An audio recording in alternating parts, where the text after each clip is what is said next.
Gate 4. The heart where the divided self becomes whole. There comes a point in every genuine healing journey where strength alone is no longer enough. The nervous system has begun settling. Emotion has started flowing again.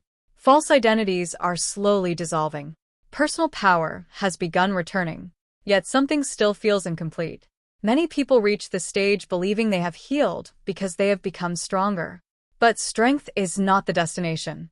Strength simply carries us to the place where something much deeper can finally occur. The opening of the heart. Not the sentimental heart. Not the romantic heart. The integrated heart. The heart that no longer chooses between strength and tenderness. The heart that finally discovers they are the same thing. The fourth gate sits at the exact center of the human system. This is no accident. Everything below, it concerns survival. Everything above, it concerns higher consciousness. The heart becomes the bridge.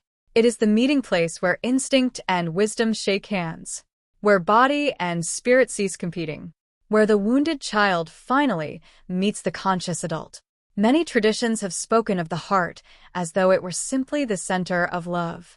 In Ion, the heart is something even more profound. It is the place where division ends. Every gate below has gradually reclaimed pieces of ourselves. The first restored safety. The second restored feeling. The third restored authentic identity. The fourth now asks the most difficult question of all. Can you love the parts of yourself you once rejected? Until the answer becomes yes, the river cannot continue its ascent. Most people think healing means removing darkness. The heart teaches something entirely different. Healing means ending the war against darkness.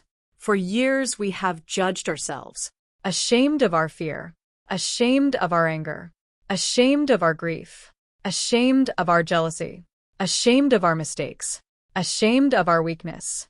Notice what happens. Every judgment creates another division. One part of the psyche attacks another. The mind becomes a battlefield. The body faithfully follows. Tension, inflammation, exhaustion, constant vigilance. Not against the world, against ourselves. The heart asks us to put down the weapons. Not because everything within us is perfect, but because nothing transforms through hatred. This is where Carl Jung's understanding of integration becomes deeply relevant. What we reject does not disappear. It simply retreats into the unconscious. From there, it quietly influences our thoughts, relationships, and behavior. The rejected child still seeks attention. The rejected anger still searches for expression. The rejected grief still waits patiently beneath achievement. Everything excluded from consciousness continues influencing consciousness. The heart understands this instinctively. It does not ask us to approve of every behavior. It asks us to acknowledge every part. Only what is seen can be transformed. Only what is accepted can evolve. Everything else remains frozen outside awareness. One of the greatest misunderstandings surrounding love is believing it is something we receive. The heart reveals that love is first an inner orientation.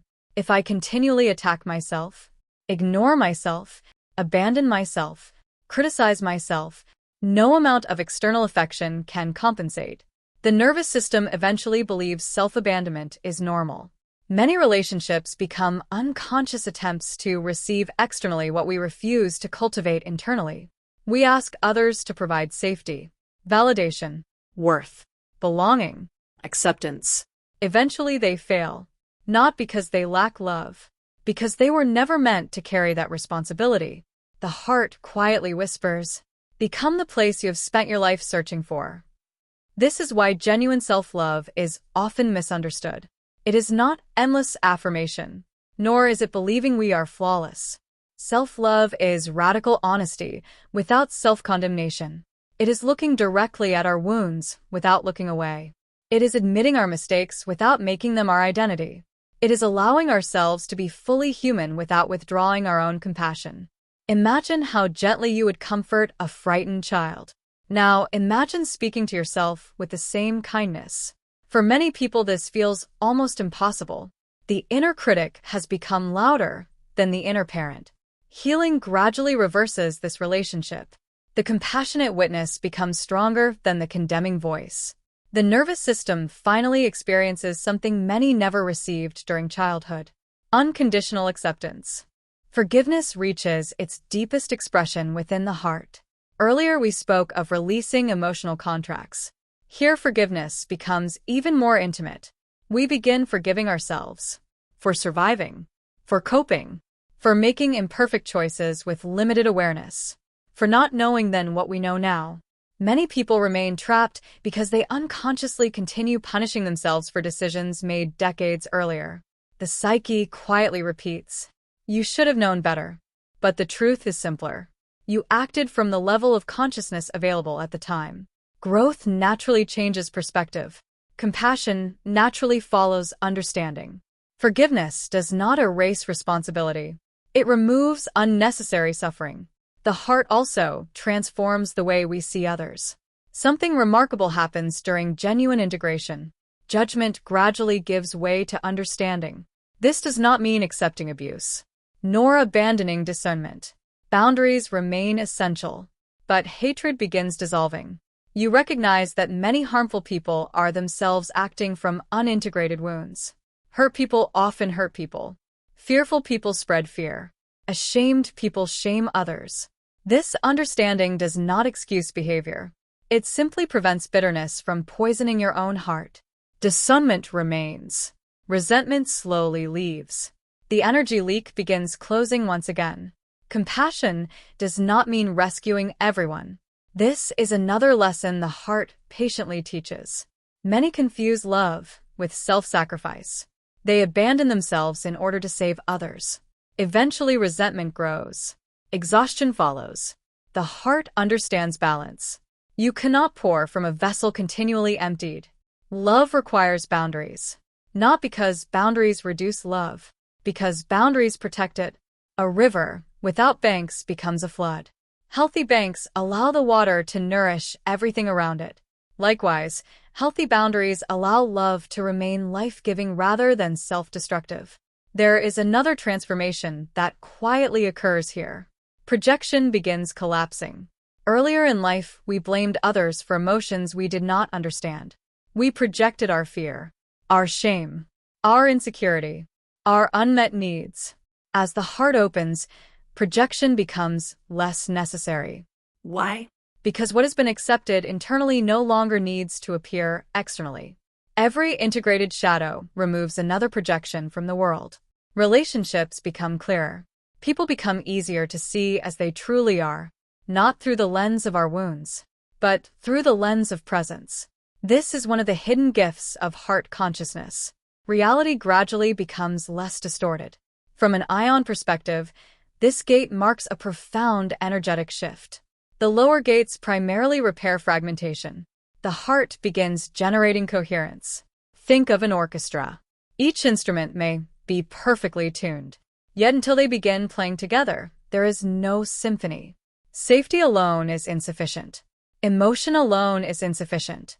Identity alone is insufficient. The heart allows them to become one movement. The nervous system begins synchronizing. The emotional body settles. Thought becomes clearer. Breathing deepens. The upward current strengthens naturally. Not because force has increased, because resistance has decreased.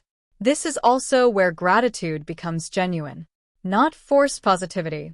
Not pretending everything is wonderful. Real gratitude emerges naturally when the war inside begins ending. You appreciate simple things again. Morning light, birdsong, silence, conversation, Breath. Life no longer needs to be extraordinary in order to feel meaningful. The heart discovers richness hidden within ordinary moments.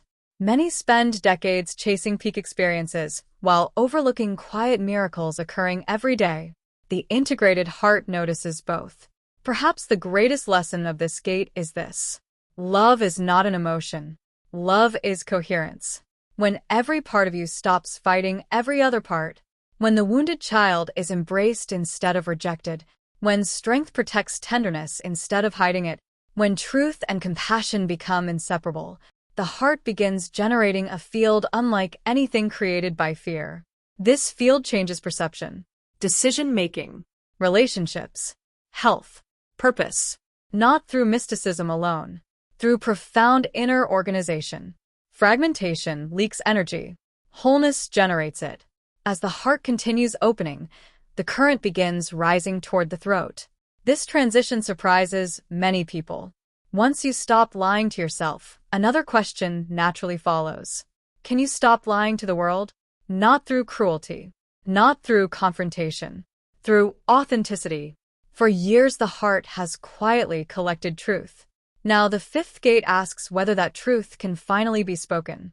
Many discover this is more frightening than they imagined, because speaking truth risks misunderstanding, rejection, Loss. Change. Yet every time truth is withheld, the upward current weakens. The heart has completed its work. It has reunited the divided self. Now it offers its gift to the next gate. The gate of expression. The gate where inner truth finally becomes outer reality. For what the heart knows, the voice must eventually declare.